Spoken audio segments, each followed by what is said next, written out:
So today we are going to talk about the CAT WB Whitebread 718 suppressor. I'm just going to put a little bit of a disclaimer up front. If any of you have seen my channel before, I'm not a professional. This is just purely something I do because I want to show off things that I think are cool and in some ways maybe intrigue people in certain topics or dissuade them from certain topics. So don't expect this to be in-depth. And this is also not really a review. This is solely just first impressions. For me to do a review on something, I feel like I need a minimum of 3,000 rounds or something. And as of today, which is my first day shooting this can, it's currently one, actually that was yesterday because it's now 1 in the morning, but I have less than 500 rounds for this can. I have roughly 400, roughly 250 of 5.56, and then about 150 of 5.45. And another fair warning, there's gonna be a little bit of autistic rambling going on. I tend to loop back over similar topics, pretty bad about that. So if you want to just skip to the end for conclusions, I won't hold it against you. And another thing is that I'm an AK guy. So I don't own any direct impingement firearms. I do own ARs, they're all piston. So port pop is going to be something that you will hear in all the video clips. That's just the nature of all the firearms that I use. They're all piston driven. And one more thing before we get into it, this is exclusively for AK people. If you're using this for other options, you can just go ahead and skip ahead to the next section. I use JMac muzzle devices on all my AKs. They're the best suppressor mounts in the business. If you are like me and you prefer hub cans, I always use the X37, the directly to hub thread adapters from JMac. The RD360 version, which has the integrated muzzle device, will not work with the CAT WB. There's a little ridge on the baffle that sticks out before the blast baffle that will hit on the edge of the muzzle brake. So if you want to run this on an AK using one of the JMac hub devices, you need the version that does not have the muzzle brake built in.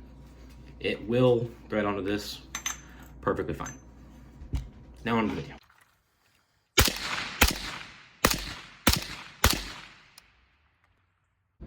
All right, so first off, we're gonna be talking about the WB on my 13-inch 5.45 Galil. This is the setup that I bought this suppressor for, solely because this gun would not function with the suppressor I was running at the time, which was an Aero Lahar 30, which sounded incredible on this gun, but constantly getting double feeds and other malfunctions that I assumed were related to gassing issues, because the moment I took the suppressor off, didn't have it. I'm happy to report that the WB is flow through enough that it works on this just fine. I had one malfunction, and that was related to this bakelite, which is absolutely toast. But outside of that, the flow throughness of this can was fantastic. It's not quite Huxworks levels of flow through, but it is significantly quieter than a Huxworks.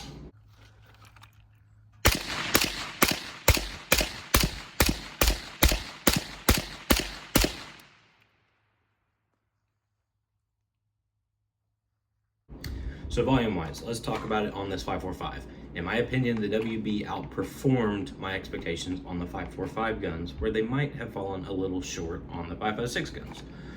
This suppressor did very well on this gun. I wasn't expecting it to be quiet. It's a fast cartridge on a relatively shorter barrel. This is a 13-inch. So I was expecting a little bit of noise, and this thing surpassed it. It sounded just as good as the Aero Lahar 30 that I normally run, but without any of the malfunctions that this gun has always had with the Lahar 30. Let's see how she sounds.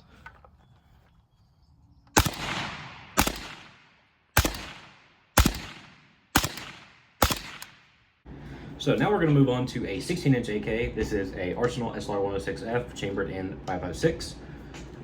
This can did surprisingly well on this gun. I did expect it to do better because this is a 16-inch gun. Most suppressors sound really good on this gun. There was a lot of port pop, but I think that the reason I was noticing the port pop is because this can did surprisingly well.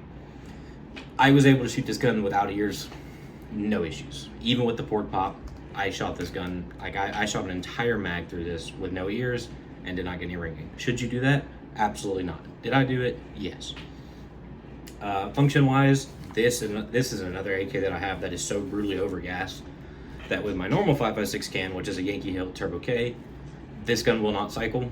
It will just choke up after the first trigger pull. I fired 60 rounds through this gun, which is only 2 mags, but I had 0 malfunctions. And I could never string more than 2 shots together with the YHM can on this gun. So in the terms of flow through, works fucking fantastic on this gun. And here's how it sounds on a 16-inch.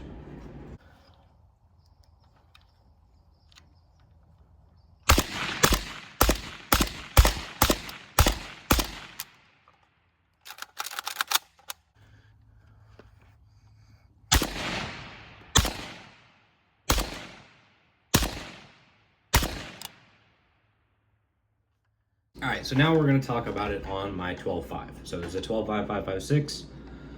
I'm just going to come out and say it up front. The WB just completely disappointed me on a 12.5.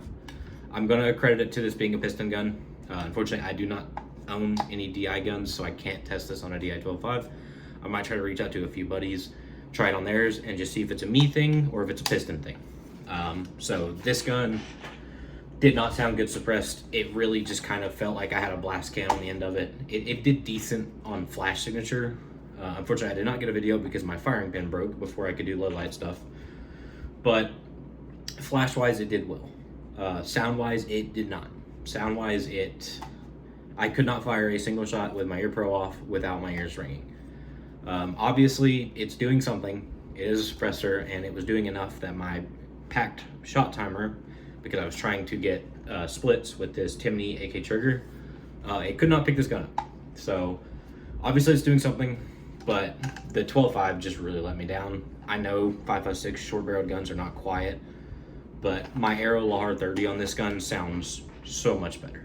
So just disappointed in the 12.5, but outside of the 12.5, the WB did really well.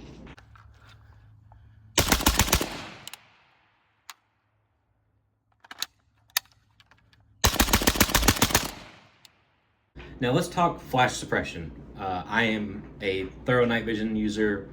It's one of my favorite ways to shoot, and so flash suppression is a absolute priority for me, and I am happy to say that the WB did fairly well on flash suppression.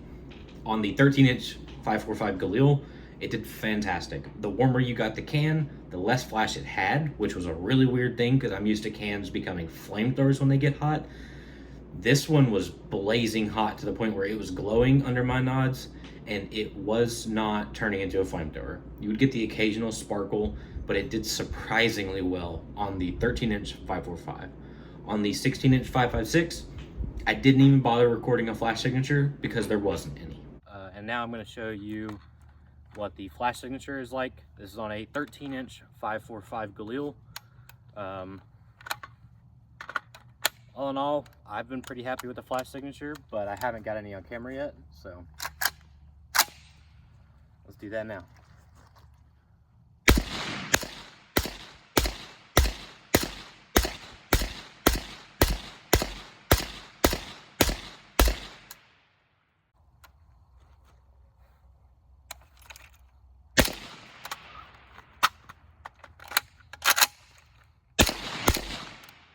So what are my first thoughts on the Cat WB?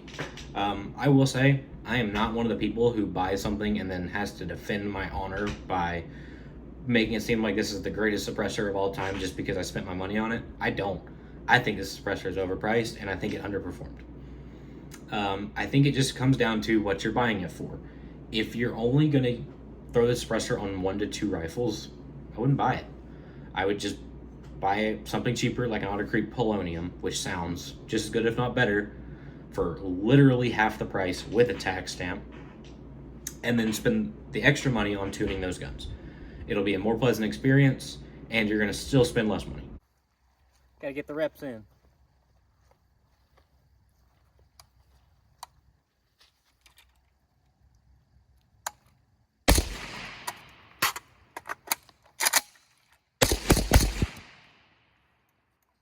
Now, if you're somebody like me who likes to collect a bunch of firearms, I'm not a big LARPer. I'm just a guy who likes to go shoot. I really enjoy shooting under night vision, things like that. This does have its value proposition in the fact that if I were to buy a Polonium for all of my 5.56 AKs, which I currently have 6, I would need a KNS piston on every single one of those AKs for them to function. That would be more expensive than the WB.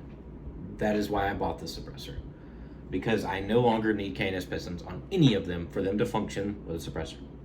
Could I still benefit from it? Yes. Am I going to? No, I'm too lazy for that shit. So that's where something like this really stands out. If you're going to throw this on multiple firearms and you don't want to have to tune every single one of them, this is a fantastic choice. And that's what I'm using it for. But outside of that, I'm just going to say it, this can is not worth $1,200 plus a tax stamp.